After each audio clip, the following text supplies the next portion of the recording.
മലയാള സിനിമയിലെ എക്കാലത്തെയും വലിയ ഹിറ്റായ മണിച്ചിത്രത്താഴിലെ ഡോക്ടർ സണ്ണിയുടെ രണ്ടാം വരവിനെ ഏറെ പ്രതീക്ഷയോടെയാണ് പ്രേക്ഷകർ കാത്തിരിക്കുന്നത്.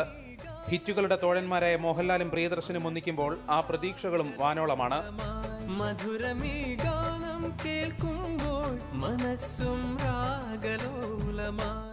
വിദേശ രാജ്യങ്ങൾ ഉൾപ്പെടെ 200-ലധികം കേന്ദ്രങ്ങളിൽ റിലീസ് ചെയ്യുന്ന ആദ്യ മലയാള സിനിമ എന്ന ഖ്യാതിയുമായാകും ഗീതാഞ്ജലി തിയേറ്ററുകളിലെത്തുക. സണ്ണിയുടെ സ്വഭാവത്തിന് ഇത്തിരി ഒരു സ്ക്രൂ ലൂസാണ് സണ്ണിക്കെന്നുള്ള അതേ ആറ്റിറ്റ്യൂഡ് തന്നെയാണ് ഇപ്പോഴും എടുത്തിരിക്കുന്നത്. ഹ്യൂമറും ഹൊററും നിറഞ്ഞ ഫാമിലി എന്റർടൈനറാണ് ഗീതാഞ്ജലി എന്ന് മോഹൻലാൽ പറഞ്ഞു. വീണ്ടും ഒരു ഹ്യൂമർ ബേസ്ഡ് സിനിമയെ കുറിച്ച് ഇങ്ങനെ ആലോചിച്ചപ്പോൾ ഒരുപാട് പേര് ഞങ്ങളോട് റിക്വസ്റ്റ് വരെ ചെയ്തു, വൈ കാണ്ട് you bring back Sunny, doctor Sunny. Menaka Suresh Kumar ദമ്പതികളുടെ മകൾ കീർത്തിയാണ് ചിത്രത്തിലെ നായിക. ചിത്രത്തിന്റെ ഓഡിയോ പ്രകാശനം മോഹൻലാൽ നിർവഹിച്ചു.